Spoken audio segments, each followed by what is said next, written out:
Okay, guys, I'm here to review Survivor Series 2014. The show ended a little while ago, and let me tell you, one moment is probably going to elevate this show, in my opinion.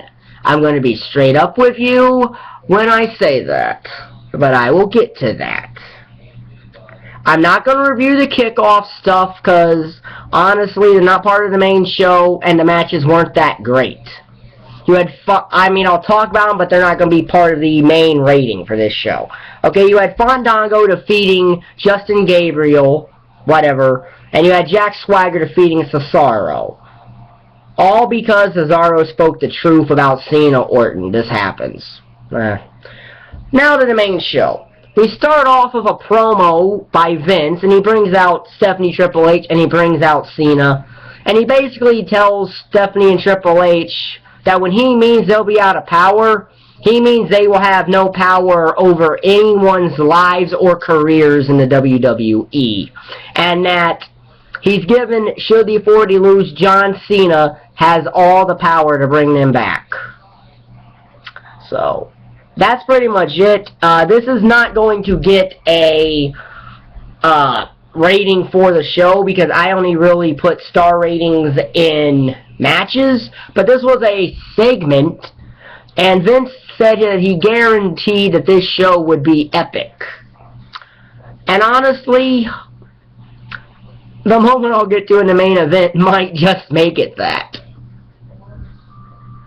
But anyway, our first official match of the night is the Fatal 4-Way match for the WWE Tag Team Championships. The Miz and Damien Mizdow versus Los Matadors versus the Usos versus Gold and Stardust. This is actually a very good match, actually. And ironically, the right guy on the team that won the match. This was a tremendous match. It's 3 stars. Good, man, I actually liked this match quite a lot. It was a 3-star match. Miz and Mizdow won when Mizdow scored the cover. Great. That's the right guy. That's the guy the fans want to see. WWE, listen to this. You cannot mess this storyline up even if you could if you tried. But this storyline writes itself. Miz and Mizdow lose the titles, and then Miz turns on Mizdow, setting up their match at WrestleMania for Mizdow stealing Miz's spotlight. That is where you go with this. If the WWE is smart, and hopefully they are. But a 3-star match nonetheless. So then we get our first of 2 Survivor Series elimination matches. The Divas Survivor Series elimination match. As we get Natayla, Naomi, Emma, and Alicia Fox versus Paige, Summer Rae, Layla, and Cameron. Not that great of a match here. 1 star. It's a clean sweep for Natalia's team, which I wasn't expecting. But even though I didn't do a prediction video, this match made me 2 for 2 on predictions because I would have predicted that, and I would have predicted Miz and Mizdow because I kind of saw that coming. So 1 star here. Our third match is Bray Wyatt and Dean Ambrose. Actually a very good match here too. 5-star, no, it's not a 5-star match, but it is a 3.5-star match. Wyatt won by DQ, which gives a reason for the feud to continue. And ironically, the finish they did with this is the finish they should have done in the John Cena Bray Wyatt match at WrestleMania.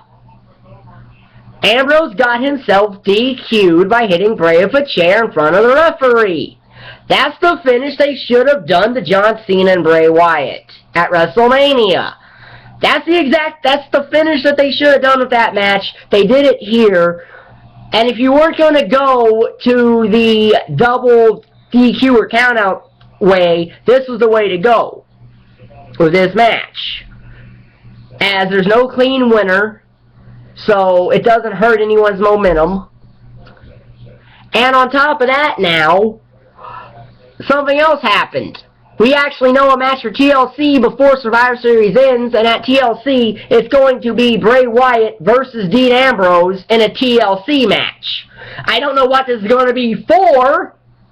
I don't know what it's going to be for. I don't know how you... I guess it's going to be a TLC match that ends by pinfall, like that match between Ryback and Hell No versus The Shield 2 years ago at TLC. But, yeah. This will be interesting, to say the least.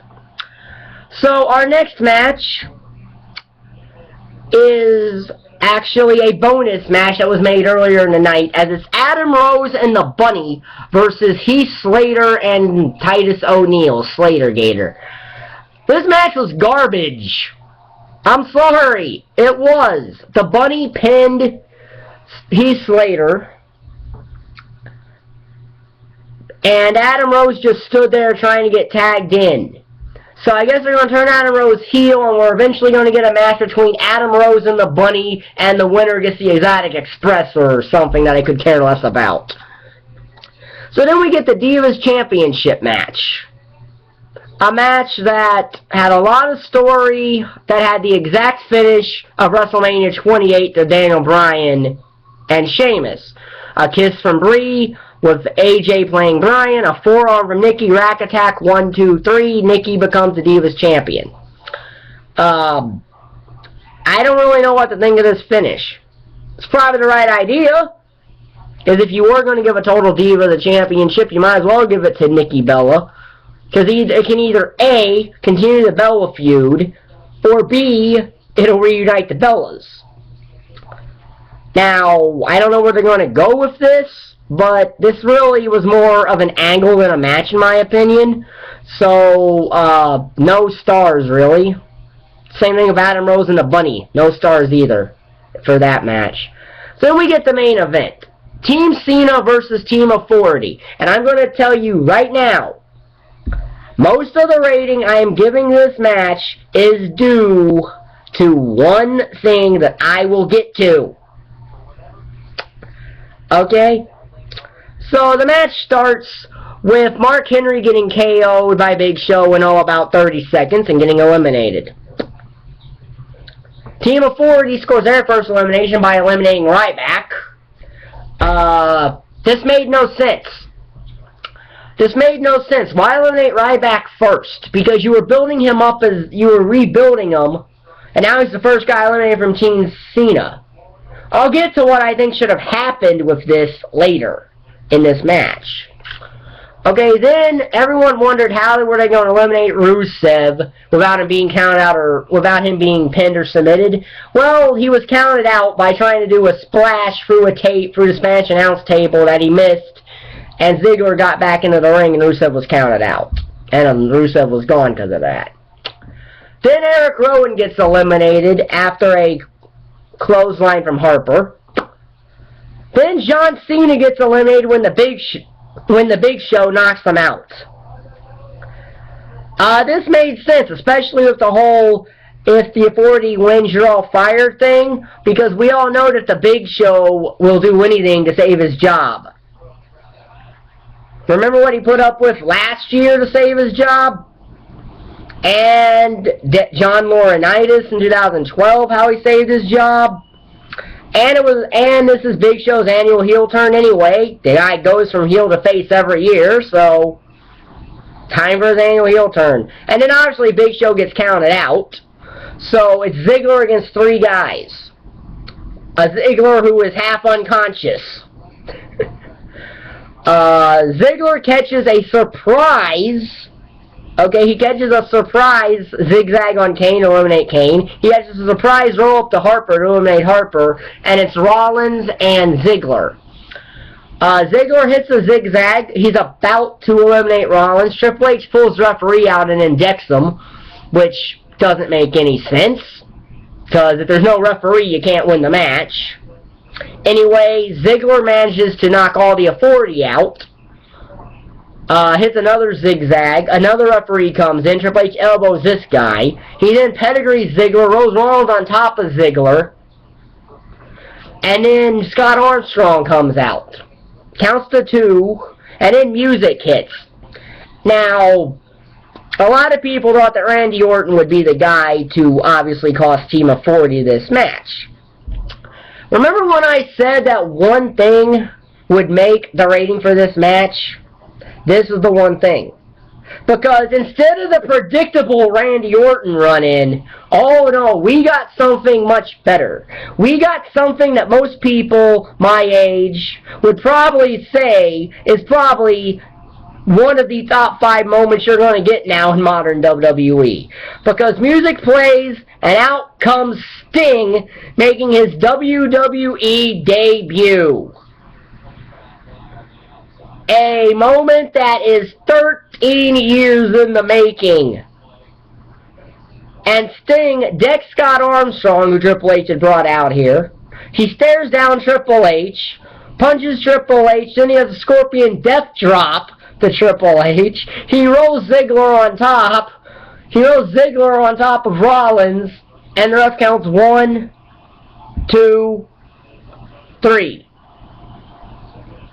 Dolph Ziggler's the survivor here, and Sting's the reason for it. So this obviously is a twofold situation here. I'm guessing they had Sting do this because Sting's probably going to be the guy who's going to be running the WWE temporarily. The whole Triple H Sting showdown, I think, is they are foreshadowing a WrestleMania match. It's obvious that they probably can't do Sting versus The Undertaker. So they're probably going to do Triple H and Sting. And I think that it's going to be a match that if Triple H beats Sting, Cena's forced to put the Authority back in power. Whether or not Sting shows up on Raw tomorrow night, to me, I think the WWE with this one moment, at least for the moment, has made Raw a must-see event.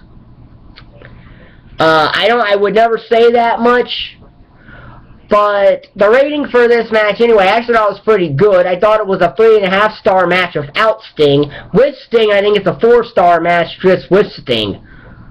Sting alone gets almost a half a star. I would give him a full star, but honestly, no. But when you think about the legendary debuts that have happened at Survivor Series, Undertaker in 1990, Rocky Maivia in 96, you know, Sting is probably the biggest debut, not just at Survivor Series, in the WWE. And it happened at a Big 4 pay-per-view. Granted, the lowest selling Big 4 pay-per-view now, but still a Big 4 pay-per-view. And I'm a guy who doesn't mark out much anymore. This was the one thing that I went crazy for the entire night watching this. Because Sting being in the WWE is a moment no one ever thought they'd see. We knew that he signed at least a video game deal when he ended up in 2K15.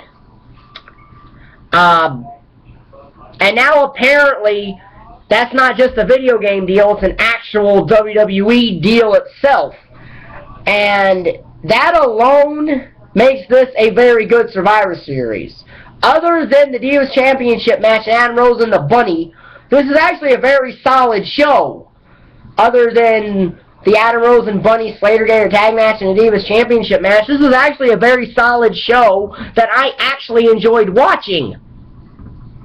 So, yeah. If you like the video, hit the like button down there. Hit the subscribe button down there. If you want to leave a comment, I'm going out of town for Thanksgiving starting Tuesday afternoon, so you're probably going to get one more vid from me tomorrow, possibly two. One will be the Starrcade 1983 review at the start of my Starrcade review series, and the second one will probably be my thoughts of Legendary Battle and Power Ranger Super Mega Force. So, thank you for watching, and bye.